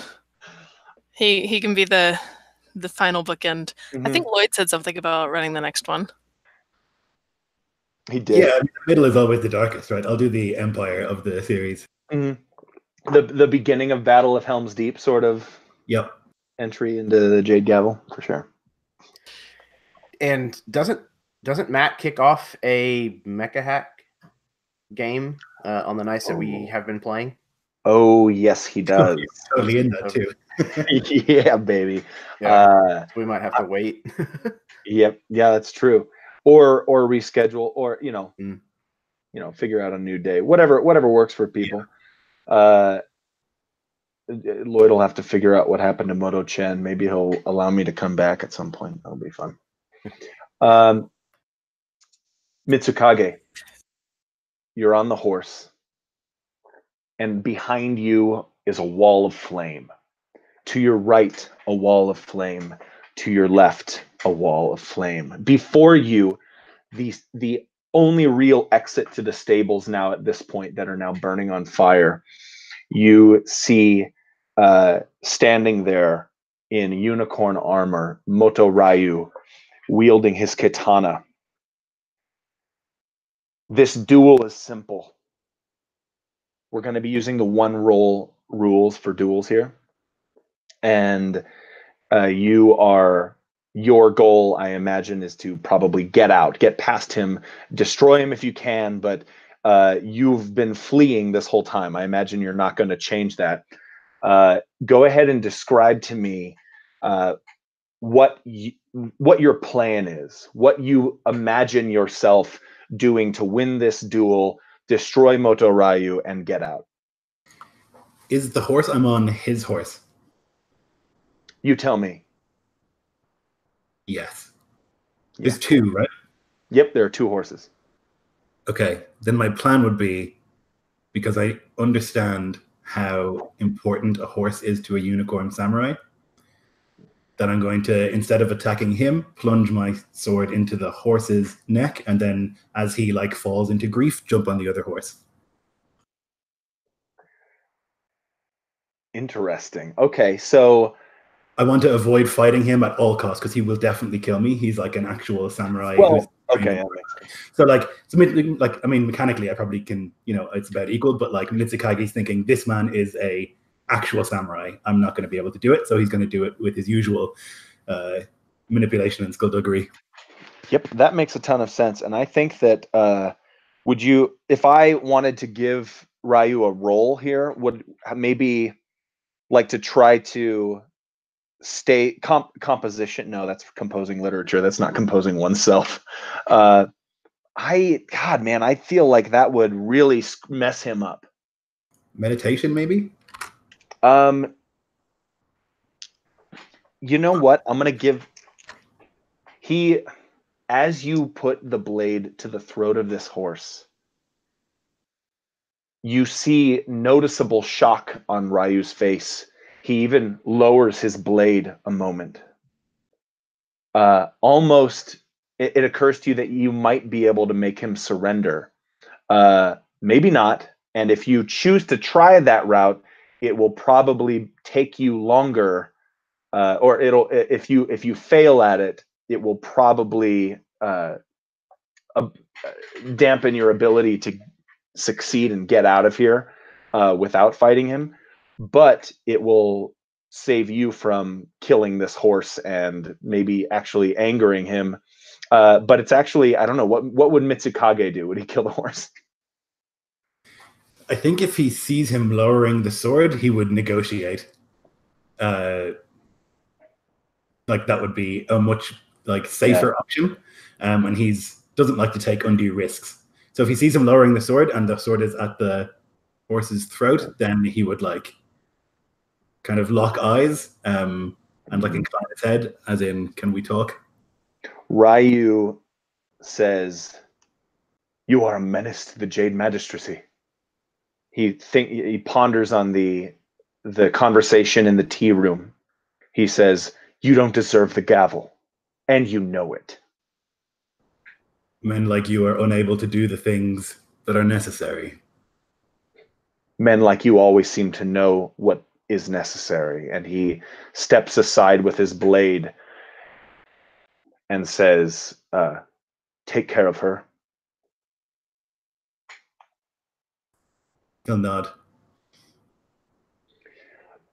Mitsukage rides out of the stables. You almost run over Suri as you pass her on the way out, and begin riding out of Taro. There are a few roads out. The one main one is through the mountain pass. That seems to be blocked off in some way, and the other is down the river, which is blocked for other reasons. I would say to go and try and find one of my allies, because I know I can carry one of them, and taking one of them out is better than taking none of them out. It makes sense. Okay, cool. So you kind of turn around and head back towards where the Jade Magistrates were. Akume, you see before you see Hokkaido thwarting off the dense smoke of the Shadowlands, the Litterfall, and you see him and Zuba no GARU begin to fight these. You see them begin to fight these zombies. This mass behind them is unbelievable in size and scope. The water is still parted. If there were some way to bring the water down, maybe that could do something to help. But you do feel that many of your powers are spent. That said, what do you do? So you see upon Akume's face a brief moment of hesitation, and then an unfamiliar look of pride as she looks to where the Oni was, and she looks at her own hands, and she looks at the horde, and she trusts in her own power. She says, "We can do this. I can do this." As she unmasks and will cast Tempest of Air on the zombies within range 2 to 3. Okay. This affects every character within range 2 to 3 of me. Okay. I think that there are probably 10 at this point within 3 range. Okay, perfect. We'll start with those. Nice. So, dang, that is unfortunately a fail. Because it's a T and 3, and I only got 2. So there you see her move into this smooth air stance, and a gust of wind pushes aside the fog, but it seems to break before it even reaches the forms that are approaching. You feel that power spent again, and you hear the voices in your head again. Open, open, open, open. They echo and reverberate off of the inside of your skull. You feel this pit in your stomach of the end incoming. Is there anything else you want to do, or any place you want to move? I think there's just that moment of fear, and she looks to where Hokkaido and GARU stand, protecting her, ready to give their lives for this place which might now be doomed. And she's afraid.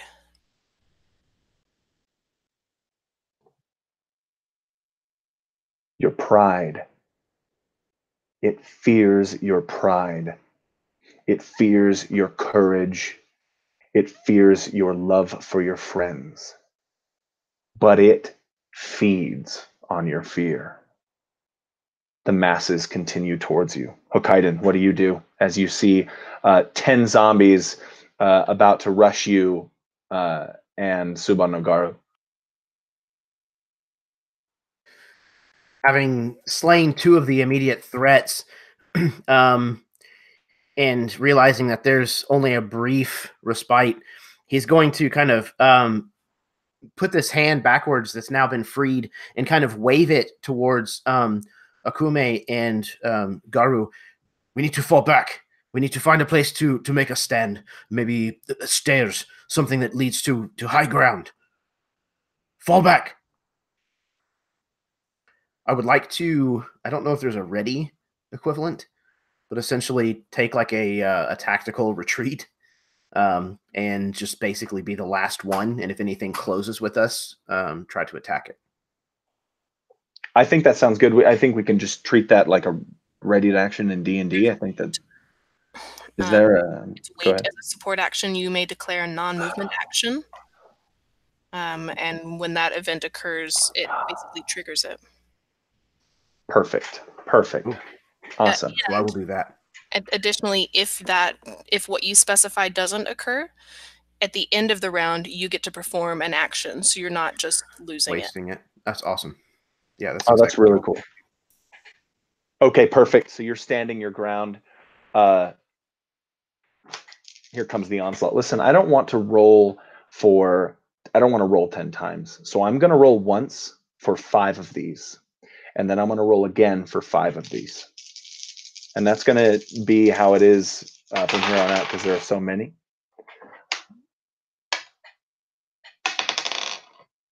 Okay, 2 successes to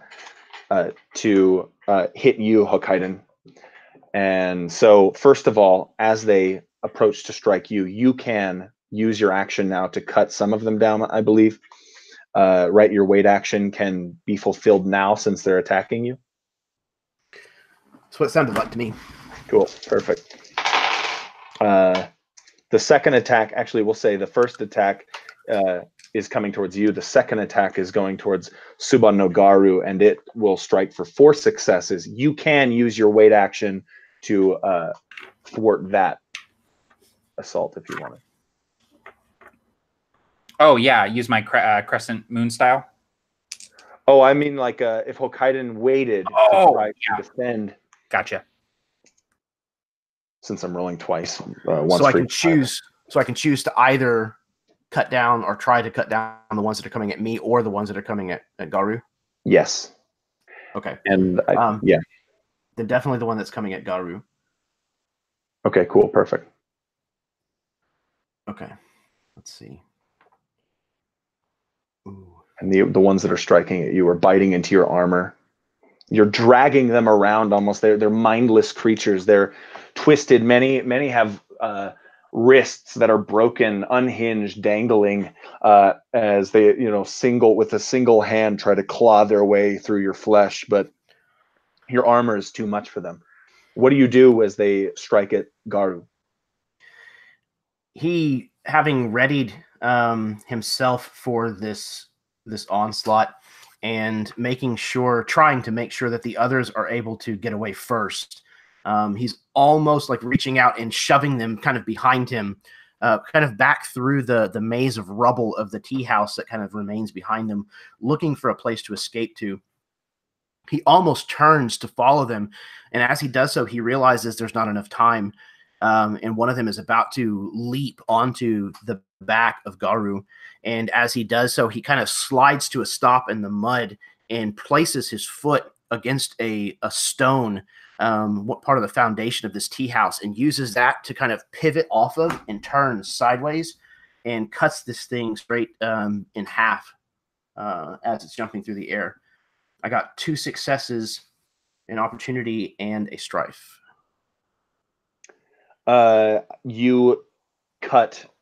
Go ahead and describe as you kill all 5 of these. We'll just, insinuating that if I'm rolling for all 5 and they're all rolling 4 successes, you can, and they're all minions, you can cut through them and describe that. Of course, it's interesting because GARU has this counterattack against those that are attacking you, so you're both helping each other and destroying each other's zombies, which is kind of perfect. But describe to me first, Hokkaiden, how you cut through all of these, and then we'll go to GARU's counterattack. Okay, so this one that he jumped, he spun around and cut in half. He then actually throws his shoulder into a part of the tea house wall that's still standing, and actually causes it to fall over and smash the other 4. Oh, that's perfect. It falls down, it collapses upon them, and you see underneath the collapsed rubble just strewn ash all over the surrounding area as these things implode. GARU, what do you do with your counterattack? So I went ahead and pre-rolled it, and I got 4 successes and 1 strife. So that'll be 7 damage total with my comma. Okay. You can go ahead and do something similar here, but really quick, let's answer that question. How many ranges can you cover in a turn movement-wise? Is it 2? I think you can just go from one range to the other, and then if you want to move more than that, you have to make a fitness check, I believe. Got it. See. Yeah. Matt, you should run this game. But I think you can do another one if you have water stance. Yeah, if you have water stance, you can move twice without having to make a roll. Yeah. Nice. So go ahead and describe to me, SUBBON or GARU, how you counterattack and destroy these other 5 zombies. So, like you said, Hokkaiden and I are throwing our own defenses sort of aside to try and protect the other one. And so it sort of becomes this sort of like in sync sort of moment where we're both sort of like parrying and blocking and moving in a circle with one another to defend each other. And I cut one down with my comma, block a blow from another one, come up under and sort of bring the second comma up under its leg and sort of sling it into the mud. And then there's another one running towards me, and I throw the comma and it goes end over end right into this zombie's skull. I sort of charge towards it, and as I put my knee into its torso, I pull the comma out of its head and then bring it down into the next zombie's head. All of this happens in just a few seconds. And then there are 5 dead zombies laying on the ground, and there's just blood splattered all over me and on my weapons. That's awesome. You're standing there in kind of that badass stance at the end of the fight, and all of the dead zombies just kind of crumble and blow away with the wind into ash, but the blood actually remains on you for a while before it crusts and flakes off itself. And I imagine there's a moment where we're just kind of like, and Hokkaiden and I just kind of look at each other, and I just sort of give him a nod. He kind of jerks his head in the direction from where he saw the crowd of them still coming from the river. I think there are more. The mob continues towards you, but not only that. the plume of dark smoke. Akume, you see it, swirls around, it envelops the two, GARU and Hokkaidan, who decided to stay and fight and defend each other. You can no longer see them. No, wait, you can see them through the shadow. You see the shadowy cloud begin to twist in another vortex around them. GARU, Hokkaidan, you see your memories flashing in the cloud. All the worst ones.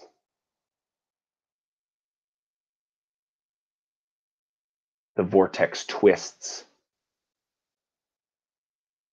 More and more powerful, faster and faster and faster around your two companions, Akume, and then it almost as instantly as it forms, it dissipates. And GARU and Hokkaidan are no longer there.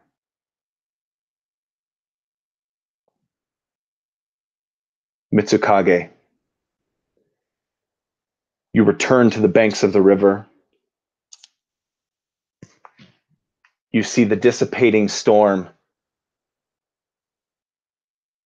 leaving a patch of dead earth on the ground.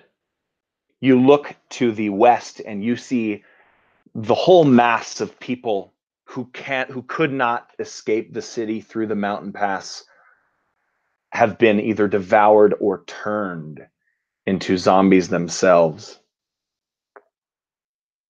You look down the river and you see actually as this parted river, I'm not sure if you've actually seen this, you see this river parted and it collapses in on itself, and you see zombies and people drowned in the river and swept downstream. You see Akume there, staring into nothingness. And Akume, you hear Mitsukage, you hear a horse right up behind you. Mitsukage, it's your turn in the initiative, but you go ahead and tell me what you say or how this looks when you arrive. Akume! It's like bellows. Akume!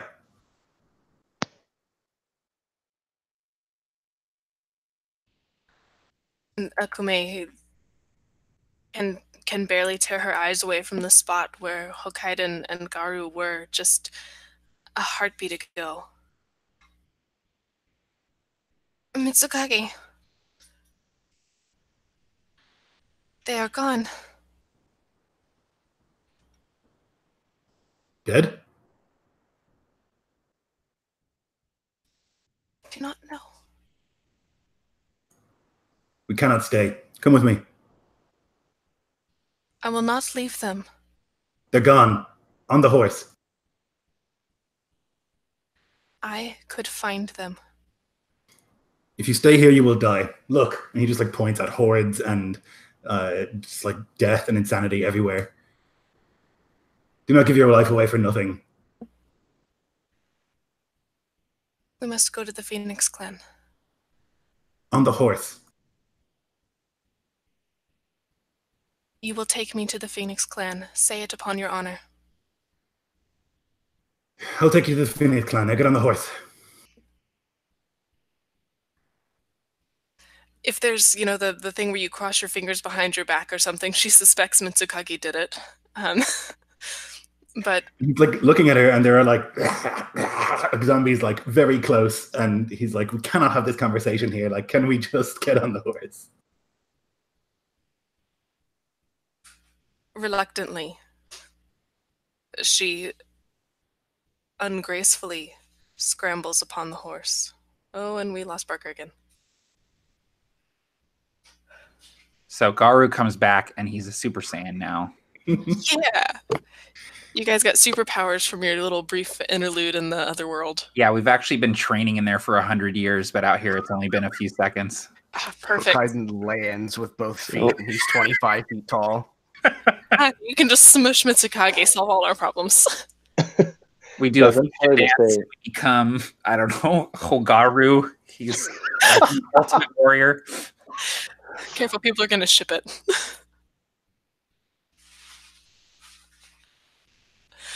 again, and the last thing I heard was Mitsukage saying, "Get on the horse," and you, Akume, saying that you can find them. So describe to me how the rest of that exchange went. I made him swear upon his honor to take me to the Phoenix clan, and I suspect he lied to me. But I'm getting on the horse. You ride off into one of the few other exits to this mountain alcove. You'll have to take the long way around. Akume, you see the unicorn sigils and markings on this beautiful horse. But you also see a tear falling from its eye. Tears in long streams as it rides and carries you away. You look back behind you and you see the mess of Shadowlands conquering Taro.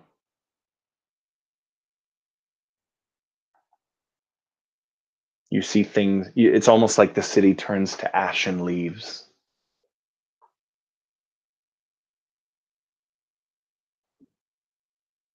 At the end here, the four of you are going to play people who are not your characters.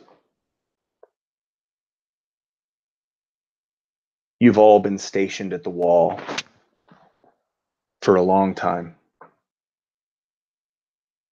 And never has anyone, not the Emperor, not the Emerald Champion until now, ever so surprisingly repositioned your forces. You're now a skeleton crew where once an entire regiment was guarding this section against the shadow. You look out into the desolate forest.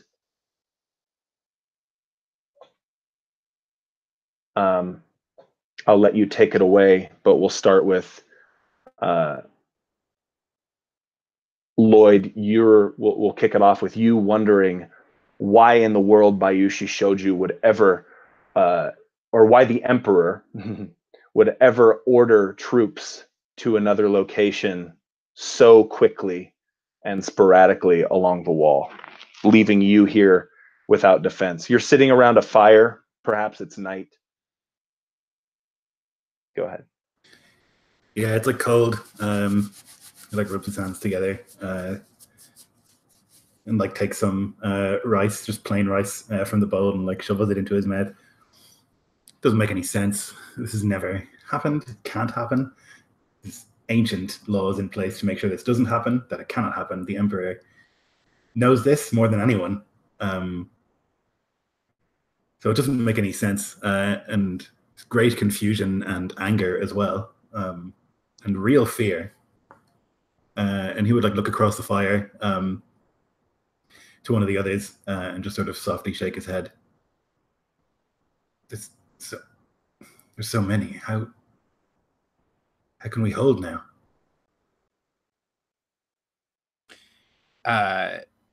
My character, he's a Kaiju. He's an engineer, and he's fixing Lloyd's character's Umi, this crossbow. And he sort of does a test dry fire, and he'll hand it back across the fire. I'm not sure, but this should help. Keep it close and keep it dry.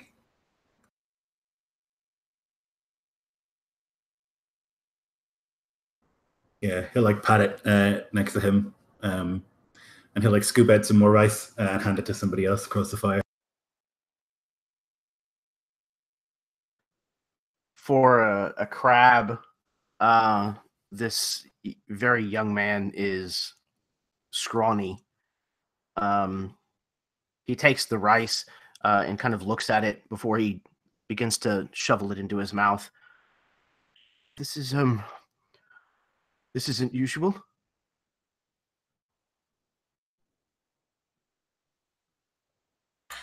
Of course not, cousin. Haven't you been paying attention to my stories these years? Not all of them. Stories hold wisdom. You should listen better. Maybe. But all of the ones with you, of all of the girls at the geisha house, can't be true. You should listen to the right stories, and like point with the chopsticks. and like give a stern sort of voice.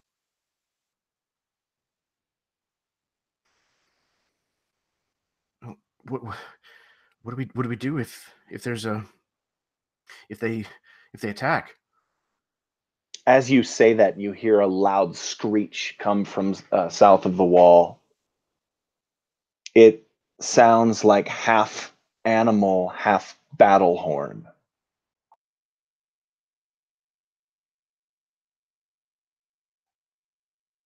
Our duty is to die here and fight to the last man. You know this. That was the call for reinforcements, right? Right. He'll say softly, but he'll look at the old man and his stories, and it will be clear that he doesn't believe it. Ready your weapons. Something comes.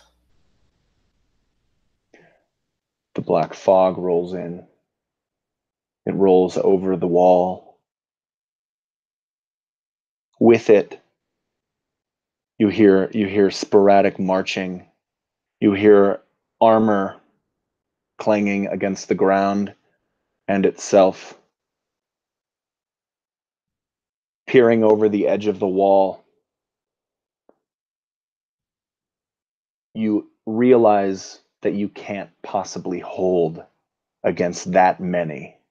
This mass is all that you can see, and you know the length of darkness behind that you cannot. So, one by one, starting with Lloyd, in the ensuing onslaught, describe to me how your character, this Crab Clan samurai position stationed at the wall, is killed by the Shadowlands. He'd always kind of thought it would be a good way to go, a glorious way to go, like something worthwhile, but it's not. He like fires the crossbow until they're too close, and then he uses it as a club, like pulls a katana and like fights with that for some time until it's shattered, and then he just has his little wakizashi and he's like fighting as best he can, but he's just swarmed by things. He doesn't even know what they are. Goblins, I suppose. But there's no heroic last stand. There's no moment where he like looks at the others and in some sort of glorious ki says his last. There's no death poem. He's just overrun and torn to pieces. Matt, the engineer, you see the crossbow fall useless against the enemy. How does your character die? He fires his crossbow and then reaches for the crossbow of the person who dies beside him, and keeps doing that until there are no crossbows left. And then he goes for the hammer at his hip, this hammer that he's used for decades to maintain the weapons and the armor of the samurai serving upon the wall, this sacred tool encrusted with jade. And he swings it a few times and he caves in the skulls of zombies and goblins and samurai warriors with skulls for faces. And then the hammer falls speckled with blood and he topples off the wall as 5 or 6 goblins fall upon him and push him over the side. As he falls, he has a few seconds to think about his death and wonders if it'll hurt when he hits the bottom. It doesn't. Hokkaido, or Jeremy. No, you're Hokkaido. Now you witness the engineer fall over the edge, all over the precipice of the wall. I think that there's even less glory for this green recruit. He was stationed here to try to make him look tougher, to strengthen his position as a noble later in life.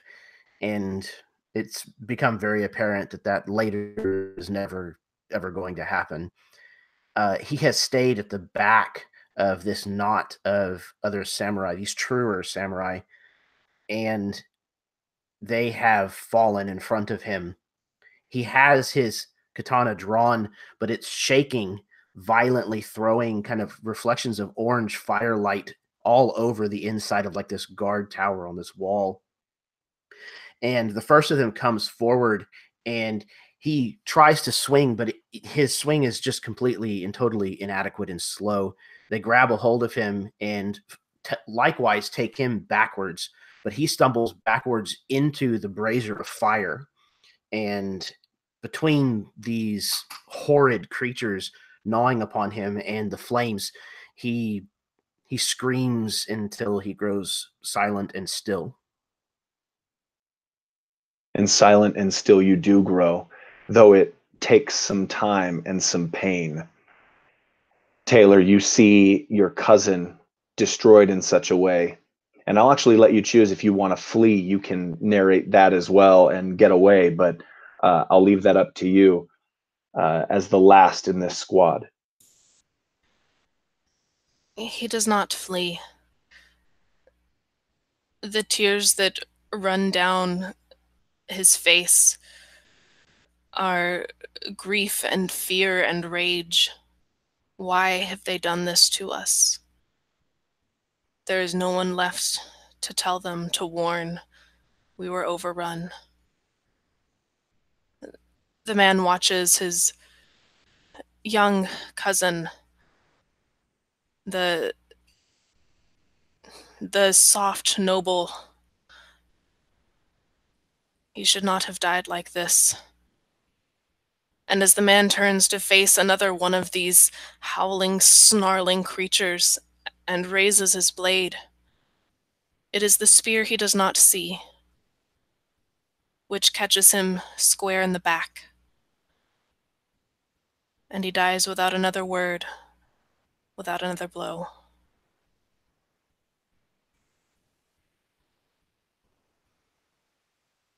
Up and down the wall, squads such as these fall simply and easily, without the manpower to sustain any sort of reasonable defense.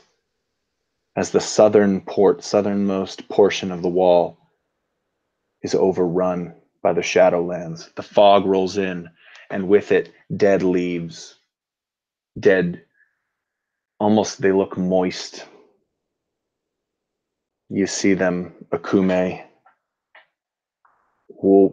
soaking, stuck on the sides of the porcelain cup. There at the bottom, pooling, you see the people of Taro, destroyed by the Shadowlands. Like leaves with the backdrop of porcelain. There you are in Kawa, just after receiving the letter that SUBBON no GARU is now a Jade Magistrate. You see him looking at you, maybe asking you, "You ready?" as the sun rises in the distance. Perhaps you saw all that in the cup. Perhaps you saw bits of it. Perhaps you felt it and didn't see a thing, and it all happened anyway. And in actuality, I'm going to leave that to Lloyd Collins for the next trilogy to decide. So if he wants to erase everything I've done, he can absolutely feel free. Thank you, players, for playing this game. Thank you for bearing with me with all the rules and mechanics. And I felt like I put in like hours of research before every game, and it still wasn't enough. But I can see it now. It's like every time I play, I'm like, oh my God, I see the game as a bigger, better whole. And I can't wait to play it again. I'm definitely going to be running it for my home group. It's one of the coolest settings that I've ever played in. Maybe I love it so much. It's hard to beat Middle Earth, but I love Rokugan. And the system is really fun. The dice are really cool. And yeah, thanks to the players. Anyone who watched, thank you very much. But these players it's been an honor running a game for you guys. no matter how it ends. So from my left to right, we'll start with Lloyd. Plug what you want, say what you want, and we'll get going. That was great. Thanks for running it. It was really fun. I'll be bummed not to play MITSUKAGE when I run the game because he's really growing on me. I like him a lot. And his strange take on honor, which I really enjoy. Yeah, it's great. Yeah, and I like that it was like terrible and miserable, and that's like that feels correct. Like if you let the shadow into the world, bad things are going to happen. And I can also see like myriad paths as to why they would have done that. Like if I'm Bayushi, whatever his name is, Shoji, I could see why I would do that in a sort of Machiavellian sort of twist. So yeah, it was really, really good. I'm looking forward to running it for this gang sometime soon. And thank you very much for running it. Dude, and the pleasure was all mine. Jeremy. Hey everybody, my name is Jeremy. I have the YouTube channel, The Erasmus Expeditions. Sorry about the dogs. I am also 1/3 of the Dudes of Yore podcast, also to be found on YouTube with my friends Jeff Jody and Chad Nick, where we talk about RPG games and annoying ass dogs. So yeah, this was my first time ever playing Legend of the Five Rings, and the system is, like you said, it's very complex. There is a lot to it, but it's very, very interesting to have attempted to learn. And playing Hokkaido has been a lot of fun thus far. So I'm really kind of looking forward to seeing if we're going to get some more in and what's going to happen with that. So thanks for having me. Sure thing. I'm really excited to see where Hokkaido and GARU went. I don't speaking of GARU, Matt, go ahead. Yeah, hey everyone, I'm Matt. I run a channel called A Fistful of Dice, and I write RPG books over at Absolute Tabletop. This was awesome. I loved, there were just so many great like little like Barker imagery moments where you like connected it to a different thing, or just the way you describe things was like so, it was just so good. And like the final image of like the broken leaves that like the shadow brought turned into the leaves at the bottom of this teacup was just such a like beautiful and bittersweet image. So masterful as always, Barker. Thank you for letting me play. It was really fun to be able to interact with these characters that I otherwise have only interacted with as non-player characters and monsters trying to kill them. So thanks for letting me into the club. I hope I didn't screw it up too bad. Thanks for letting me into the club, GM. Taylor. Hey everybody, I'm Taylor. I have a channel called Mom's the Nerd, and I actually just finished running my own first campaign, which was also a trilogy. So that was really fun. This game is excellent, and 6 sessions in, I think I'm starting to figure out the magic, but I'm still finding new information in sidebars, because yeah, that's just how it works. But it's worth the hassle when you get to do really cool stuff. So I would say give the Shigenja class a go if you are feeling like spending everyone else's turns reading the whole time, because that's basically all I did. I'll have to go back and listen to see what the rest of you guys did the whole session, because I don't really know. But Barker, it was really well done. I loved it. It was a great little trilogy. Matt, I thought GARU was an excellent addition. Hokkaido is the best of us, and I just want to murder MITSUKAGE. So all's fair. All's fair. Thank you again, players, for playing. This has been awesome. Thank you, everyone, for watching. And what was it? It was may your dice roll hot and ready, tap peace, I think was it. Something like that. So, all right. See you guys.